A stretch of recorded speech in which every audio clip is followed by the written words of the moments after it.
Hangimiz ödeyecek? Hocam bir dakika arkadaşlar. Hani biz sevgili halkımız, değerli anneler, değerli arkadaşlar, değerli yoldaşlarım, bizler incitsen de incitme geleninde gelen insanlarız. Ancak bu eleştirilerimizi yapmayacağımız anlamına da gelmiyor. Bugün 1000'e yakın Elbistan halkı enkaz altında yaşamını yitirmiştir.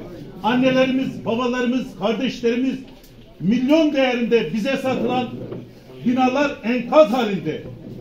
Bu denetimleri yapması gereken belediye binasında enkaz altında olduğunu hepiniz gördünüz. İhmal ve denetimsizlik sevgili arkadaşlar. Önce sizleri sevgili arkadaşlar, sizler bizler gibi emekçi insanlarsınız. Sizleri buraya gönderenlerin önce istifa etmesi lazım. Türkiye halklarında özür dilemesi lazım. Ancak bugüne kadar bunlar yapılmadı. Bunlar yapılmadı. Bugün gelip yurttaşımızı, milyon değerinde dairesini kaybeden yurttaşımıza 10.000 lirayı nasıl alacağını söylüyorsunuz. Bu halk dilenci değil. Bu halk dilenci değil sevgili arkadaşlar. Değerli arkadaşlar, binlerce Elbistanlı'nın sakat kaldığı, binlerce Elbistanlı'nın öldüğü bir yerde bizler 10.000 lira için ikna edilmeye çalışıyoruz.